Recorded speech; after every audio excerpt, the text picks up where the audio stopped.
Hey there folks, in today's video I'm going to be showing you how to replace the Serpentine belt on all 2010 through 2017 Chevy Equinoxes and GMC Terrains with the 2.4 liter 4-cylinder Ecotec engine.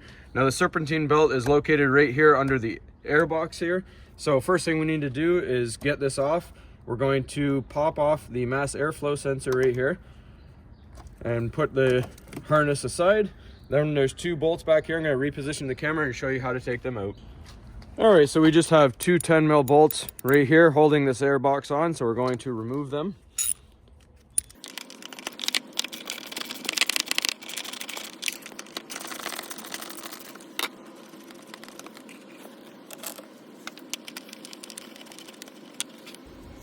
Next, we use a flat edge screwdriver to loosen off this hose clamp right here. Pull our hose off, and the airbox will pull out. Just pull it towards the windshield of the vehicle.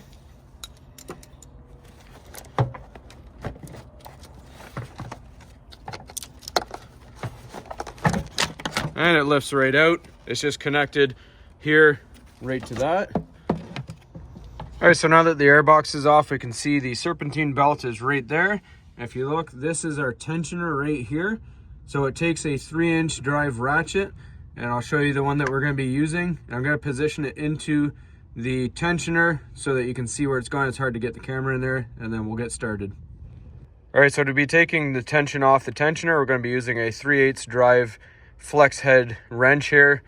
This is a flexible one. It goes back and forth. You want a low profile one so it'll fit. It's a rather tight squeeze for a regular ratchet. So this is the one I'm using right here. So we're just going to go ahead, get it positioned in the tensioner and show you how to do it.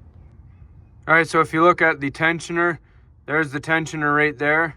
There's the end of our ratchet, so you get an idea of where the hole is. I'll put a picture of a tensioner, just a screenshot of it. All right, so before you take the belt off, just make sure you make note of how the belt is positioned. Maybe make a diagram or see if you can find one online of the diagram, or take a picture so you can see where the new belt is going to go on so you have no trouble.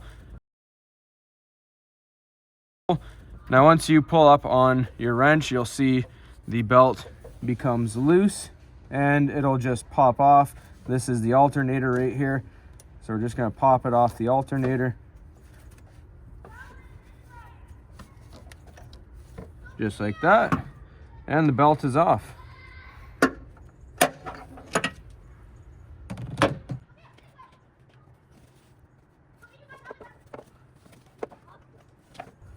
All right, now take the new belt out, and you're gonna put your new belt in the same way. All right, so the best way to do this is get it on every single pulley except for your alternator. That is your last one you'll put it on because it's easier.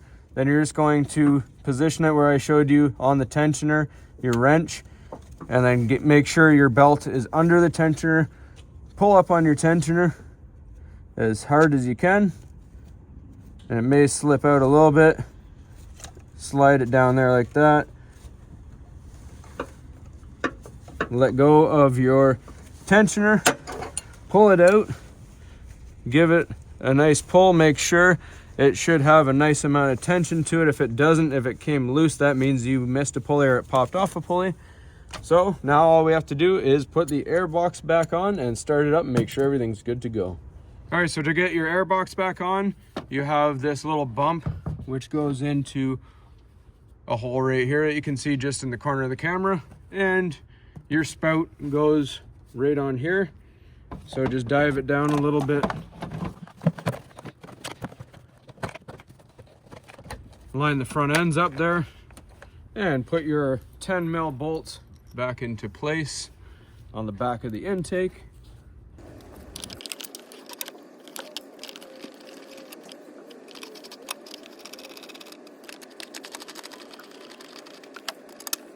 Nice and hand snug on these, not too tight. Put your mass airflow sensor back into place and lock it down. And you should be good to go. Start it back up and make sure everything's working right. One more thing, just make sure you don't forget to tighten up your hose clamp. I almost forgot to do that. Now you're good to start it up.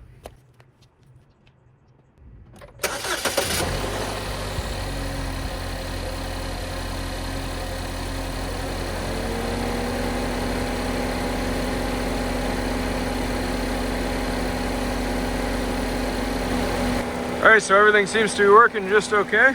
Hopefully you found this helpful, and as always, please don't forget to like and subscribe.